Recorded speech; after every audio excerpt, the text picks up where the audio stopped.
Welcome once again. आज मैं आपके लिए फिर से आपके लिए एक बढ़िया सी पोयम लेके आया हूँ। और पोयम के माध्यम से देखिए, ये पोयम है। इस पोयम के माध्यम से आप जो है बहुत सारे न्यू वर्ड सीखेंगे और न्यू स्ट्रक्चर सीखेंगे। और इंग्लिश को कैसे पढ़ा जाता है, कैसे उसकी शुद्ध प्रोनाउंसिएशन होती है, उसको भी आप सीखेंगे।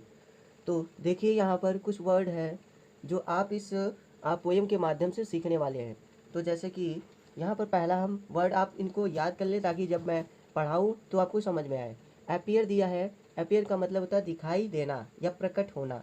उसके बाद दिया स्लीस। स्लीस का मतलब होता है रोएदार खाल, रोएदार खाल। और उसके बाद है लिंजर। लिंजर का मतलब होता है प्रतीक्षा करना। उसके बाद है पैसेंटली। पैसेंटली का मतलब होता है धैर्य के साथ। फिर है फॉलो। फॉलो का मतलब होता है पीछे पीछे जाना या फिर अनुसरण करना। उसके बाद है टर्न आउट। टर्न आउट मतलब होता है बाहर निकालना, कोई चीज़ बाहर निकाल देना। तो आज हम सीखने वाले हैं इस तरीके के वर्ड और न्यू स्ट्रक्चर सीखेंगे, साथ में मैं एक्सप्लेन करता जाऊंगा।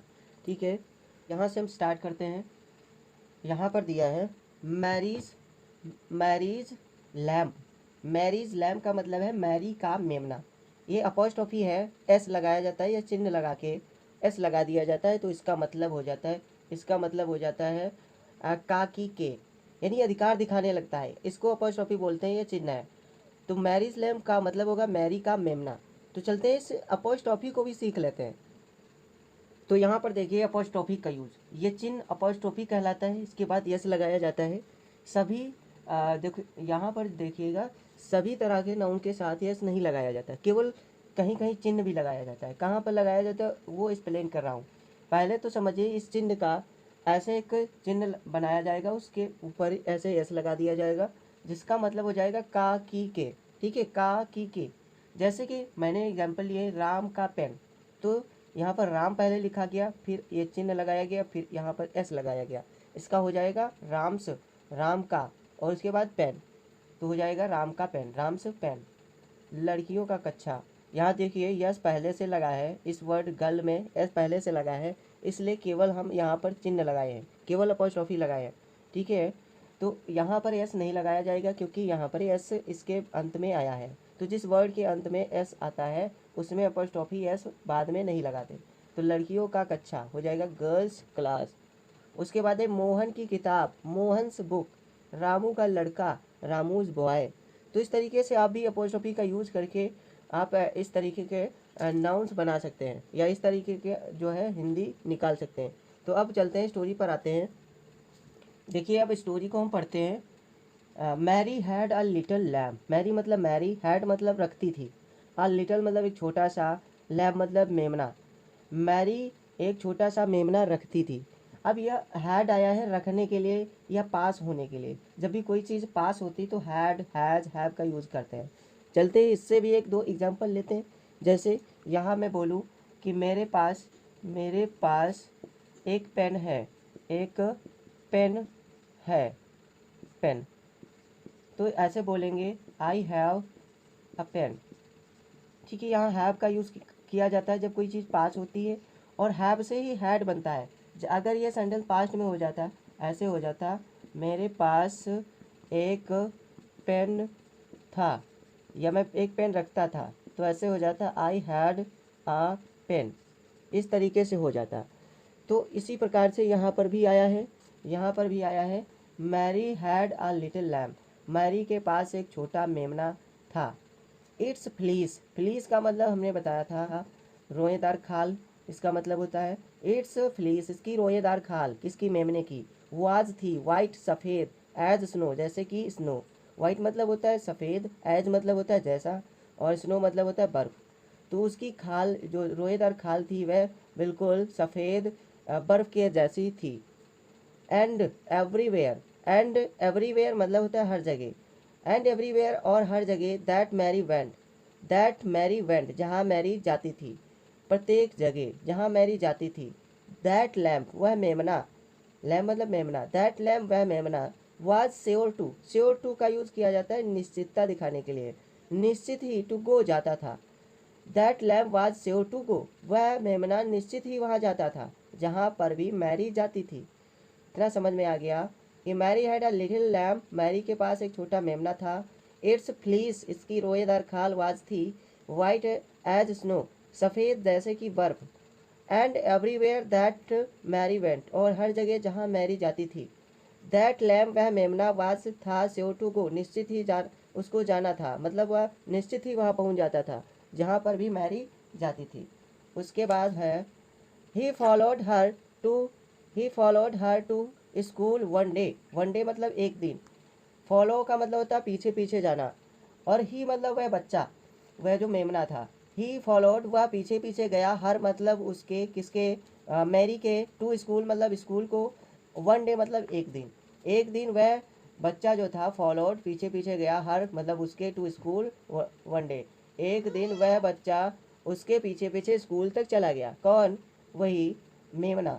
उसके बाद है that was against the rule. That मतलब वह, वाज था, अगेंस्ट मतलब के खिलाफ, द रूल मतलब नियम।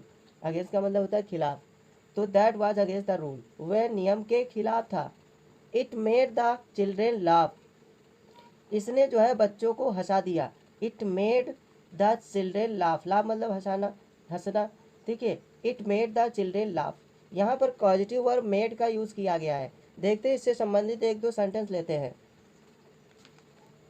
यहाँ पर देखिए दो सेंटेंस हमने पॉजिटिव वर्ब मेक से लिए हैं, बनाए हैं।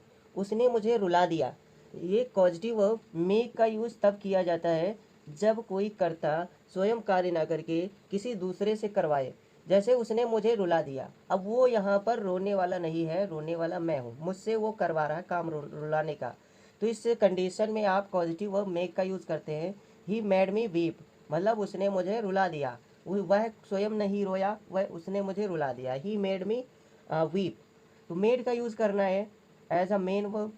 मैं तुम्हें पिटवा दूंगा, I will make you beat, ठीक है, I will make you beat. जब कोई कोई कर्ता जो है स्वयं कार्य ना करके किसी दूसरे से करवाता है, तो वहाँ पर make as a main verb के रूप में यूज़ किया जाता है, ठीक है। आई होप आपको ये समझ में आया। अब आगे पोयम पढ़ते हैं और न्यू स्ट्रक्चर सीख लेते हैं। उसके आगे है, यहाँ पर फिर से देखिए, it made the children laugh, मतलब इसने, किसने, उस बच्चे ने, उस मेमने ने। It made the children laugh, इसने, इस बच्चे ने बच्चों को हंसा दिया, इस मेमने ने बच्चों को हंसा दिया। To see a lamb at school, school में एक लैम मतलब मेमना देखकर। टू सी मतलब देखकर, अ लैम मतलब मेमना, एट स्कूल मतलब स्कूल में। स्कूल में एक मेमना को देखकर इसने जो है बच्चों को हंसा दिया, इसने बच्चों को हंसा दिया। उसके बाद है and so the teacher turned him out. Turned out का मतलब होता है बाहर निकाल देना। एंड और सो इसलिए द टीचर अध्यापक ने टर्न्ड हिम आउट, उसे बाहर निकाल दिया, उस मेमने को, क्योंकि ये नियम के खिलाफ था, तो इसलिए उस मेमने को टीचर ने स्कूल से बाहर निकाल दिया। ये पास्ट इंडेफिनिट टेंस है। टर्न्ड हिम आउट मतलब उसे बाहर निकाल दिया। बट लेकिन, स्टिल मतलब होता है अभी तक, लेकिन अभी तक ही लिंजर्ड नियर, वह नज़दीक ही, लिंजर्ड मतलब होता है ठहरा रहा, ठहरना, लिंजर मतलब होता है ठहरना, नियर मतलब नज़दीक। बट स्टिल लेकिन अभी तक ही, लिंजर्ड नियर वह नज़दीक ही ठहरा रहा, मतलब उस स्कूल के आसपास ही वह मेमना ठहरा रहा। एंड वेटेड और इंतज़ार किया, पैसेंटली मतलब होता है धैर्य से, और वह धैर्य से इंतज़ार किया।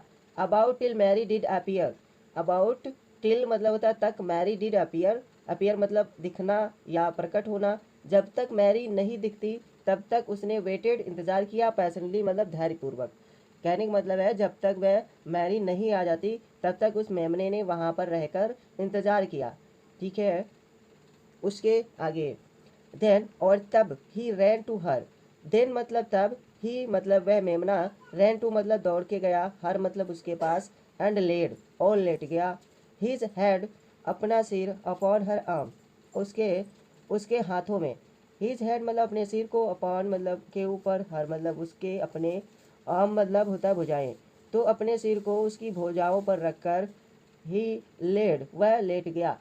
एज इफ मानो, ही सेड वह कह रहा हो, एज इफ का मतलब होता है मानो, मानो कि वह कह रहा हो, ही सेड वह कह रहा हो कि आई एम नॉट अफ्रेड, कि मैं डरा नहीं हूँ, मैं डरा नहीं हूँ। अफ्रेड का मतलब होता है डरना, कि मानो वह कह रहा हो कि मैं डरा नहीं हूँ।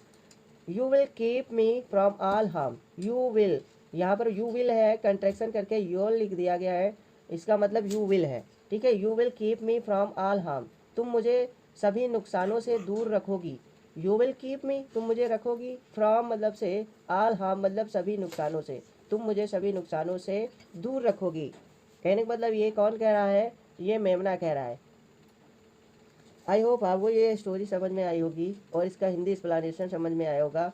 और जो वर्ड है वो जो न्यू लगे आपको नोटबुक में नोट करिए, एंड रिवीजन रिवीजन कर